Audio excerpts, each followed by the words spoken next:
What's going on, everyone? I hope everyone is doing well. I hope the holidays went well. I hope the start of the new year is off to a great start so far. Look, we're back in the swing of things. Season 3 of Unscripted, right? The podcast is back up and running.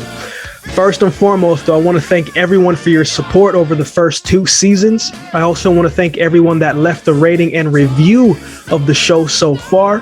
For those that haven't done it, do us a huge favor. It'll take 2 to 3 minutes out of your day tops. It truly goes a long way in helping us move the show and the podcast forward. Look, over the break of the show, a few people have reached out to me and said that they are now able to catch up with the episodes, which is a good thing, right? Because it means that we've been consistent throughout the months. And if anybody's trying to get into the podcast space, which I've talked to a few people recently, that is the one thing that I have told them as well too. You got to be consistent. You got to keep that in mind before you even start. Can you be consistent at it? So much love and appreciation for everyone that continues to rock with the show. Man, we have a great lineup of guests to start this new season, and I'm looking forward to sharing it with everyone, especially you, our loyal listeners. I really, really appreciate you guys taking the time. I don't take it for granted. I don't take your ears for granted. If you're watching on YouTube, I don't take your eyes for granted. If you have not subscribed to the YouTube channel, do us a huge favor and check us out on there as well. But let's get into something that I wanted to talk about this episode. Look, over the break, I usually try and dial in and do my best as I take time off from a bunch of different things. I really try and dial in to see what the good Lord might be telling me. You know, I know in the new year, most people are trying to get that new year momentum going, that new year flow of things, you know, putting that new resolution in action and really trying to make this year different or build off what they did last year. And so towards the end of the month, the last month of the year, I usually really try and dial in, you know, because most of the time I usually get an inkling or a word of a message that is kind of the foundation of that year for me. This year, your boy got nothing. I was like, man, Lord, what's going on, man? Like, I'm listening, you know, I'm being still, like I'm taking, like what's going on? And still didn't get a word, right? So I figured, you know, maybe in that new year, that first week, that word or that message or that theme will come, and still nothing. You know what I'm saying? So nothing came. So in the first episode, I want to talk about how to navigate through a dry season. What is a dry season, Akeem? Well, a dry season is where your day-to-day activity might not have changed, yet you feel like nothing is happening. A dry season is where you feel like you're doing all the right things, but it feels like nothing is happening. A dry season is a season where sometimes you feel like you have it all together. Like some days you're like, I know the vision, I know the plan, I'm staying the course, and the next day, you're like, I have no idea what I'm doing. I don't know what is going to come next. If that is you, then perhaps you might be in a dry season. And that can often feel discouraging, and it can often have us feeling confused, annoyed, and sometimes even have us giving up early on achieving our goals, dreams, and aspirations. So I want to share 3 things on how to get through a dry season. The first thing is to double down on your foundation. I want to say it again. The first thing as you're trying to navigate through a dry season is to double down on your foundation or routine. I kind of equate these two in the same similar space. You know, when you're going through a dry season and you feel like nothing is happening, you can often get frustrated and stop doing what you've been doing. And when you stop doing the things that helped you at the beginning, you'll become more frustrated about where you are. If you've been following the show and kind of following my journey as an athlete or as a speaker or whatever the case may be, then you know that the first few hours of my day is how I create my foundation. I get up at a certain time. I essentially do the same things. But for the first few hours of my day, I usually get up about 5:15, 5:20. But it takes me a little bit to get my eyes opened up. I know some people can just get up and get their day started. Power to you. Your boy is not like that. I need some time to get my eyes open. So if I get up at 5:15, I'm usually on my feet about 5:25 or so. But the first few hours of my day, I spend time going through scripture, right? I spend time going through the word. I take time for prayer. I take a few moments after I do all of those things to try and be still. Now, your boy still has some trouble staying still and being still a little bit, right? I'm still working on the meditation part of me, but this is something that I've been doing for quite some time, and this is the foundation that I've built. And it's what helps me. It's what sustains me. It puts me in the right state of mind.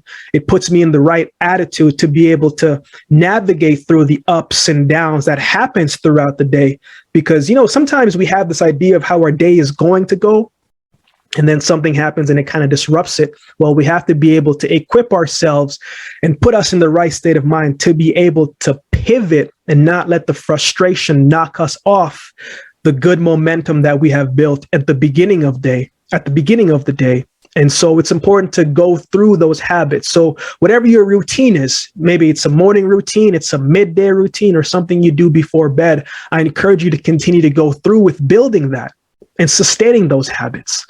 Have you ever done something for so long, right? And then, maybe you woke up later, maybe something happened and you weren't able to do that one thing that you have been doing every single day.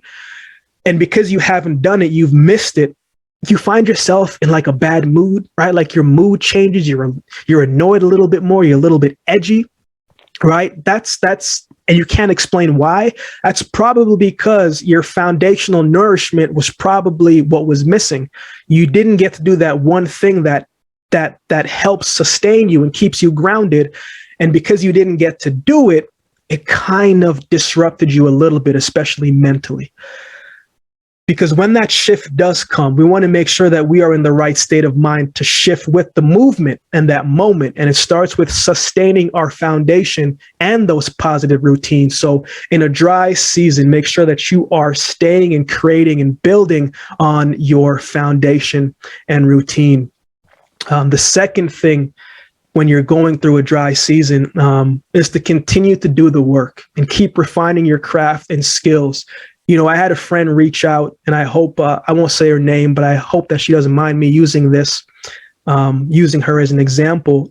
A couple months ago, she lost her job, but this isn't the first time that she kind of lost the job in this same capacity. The pandemic happened and some shifts moved. But I always tell her, I'm just like, hey, it's going to come back to you. Just continue doing what you're doing, continue applying to some places, continue controlling what you can control, continue your schooling, continue doing all that you can. And like it happened before, something else is going to take its place and you're going to get a new opportunity. And before the break, she messaged me and she said, Akeem, I just took an offer. I just accepted an offer that was given to me. And I was like, I knew at some point that it was going to come, but you got to continue doing the work and keep refining your skills. And it was just one of those reminders where if you control all that you can control, if you control all that is in your possession, if you control your mind, if you control, cultivating your skills, your craft, and all the things that you have in front of you, usually good things happen to you. Let me give you another example. When I first began the beginning stages of my speaking career, right, I would practice so much and give so many speeches in my head, to my mirror, to my room, to the shower. Like I was just practicing everywhere, and I just created this mindset of this will to be able to speak in any environment.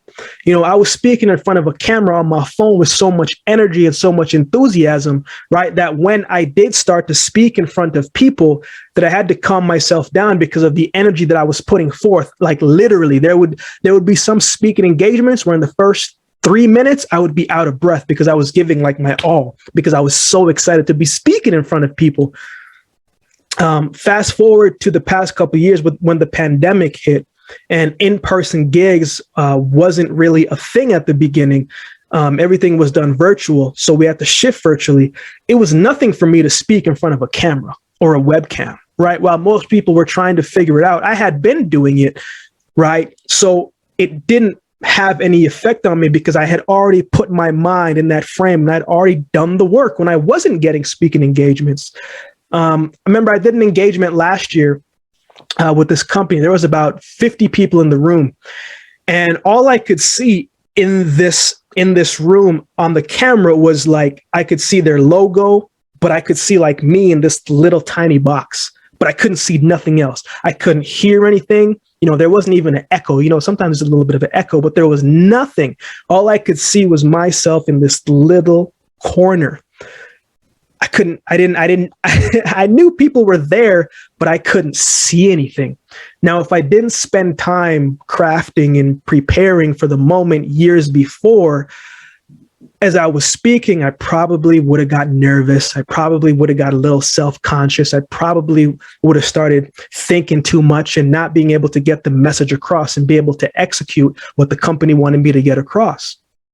But in every dry season, I realize comes room and opportunity for us to grow and develop those skills and those talents and those gifts. And it can be frustrating because we always want to be active. We always want to make moves, but trust me, and I know this all too well. No matter what we do, especially in a dry season, we must continue to work on those things because we cannot control when that shift comes, when that breakthrough comes, but we can control what we do as we are waiting for that change and that seasonal shift to come. So in a dry season, I encourage you to continue to do the work, continue to refine your craft and your skills, and continue to work on those things that once gave you success, because success will come again in another season. Number 3, and the last thing that I want to say is don't get used to this season. I know a lot of times it can feel like when nothing is happening, we get so used to that, we think and believe that that's how it was always going to be. Akeem always has some stories for you. Let me give you another example. I really believe that examples are the best way to get across a message or to make it relatable.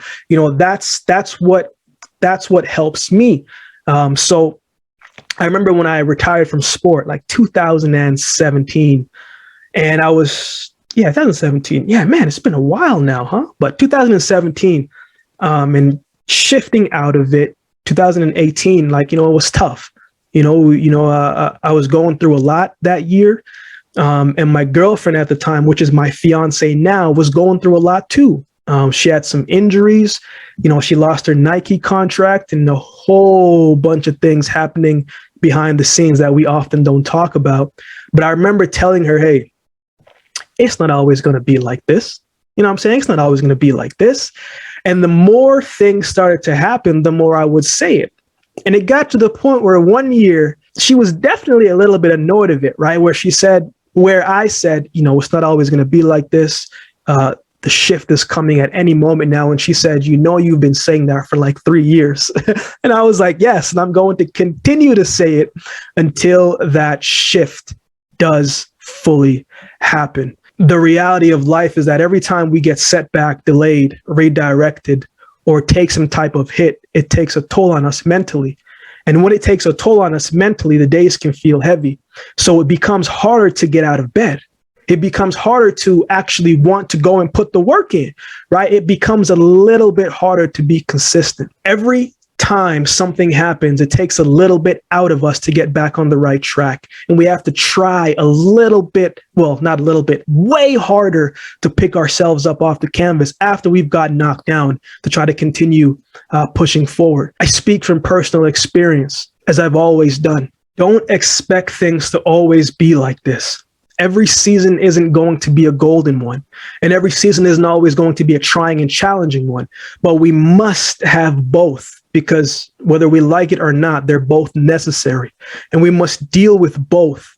But we must expect better days are ahead as we are finding the strength to get through each day. So whatever saying, right, that maybe has helped you in the past, or maybe there's a saying that you can use right now to help you get through that moment when you feel your energy falling or you feel like your mind's slipping. If there is a statement or a saying or a quote that helps you get through it, I encourage you in that moment of that weak state and that vulnerable moment, I encourage you to repeat to yourself that statement until you believe it, because the season will change and we must believe that it will, even if it's hard to see it while we're in it. So I'll leave you with this. While we never want to go through a dry season, it does help us grow. It does help us to become more dependent on something bigger than ourselves. So trust that the shift is coming. Trust that you're strong enough to endure it, and trust that in due time, your time will come and you will come out a more resilient person, a more experienced person, and a more developed person. So stay encouraged, keep the strength, and absolutely, and I mean absolutely, keep the faith and the belief. So thank you again for tuning in to the first episode of season 3. Season 3, people. As I said at the beginning, we have a great lineup of guests this season, and I can't wait for you all to hear. And I'm looking forward to seeing how this season unfolds. Before I go, as I said at the beginning, people always ask, Akeem, how can we best help the show? The best way to do so is to leave a rating and review of the show, and definitely share this with a friend. How can you leave a rating? Great question. You can do that on Apple iTunes or Apple Podcasts. You can do that at chartable.com, or you can now give a rating on Spotify. So if you could do any of those 3 things, man, that would really mean a lot and help the show moving forward. So I appreciate you and thank you again for listening, and we'll see you next week with our first guest on the show of season 3. I appreciate you. Much love.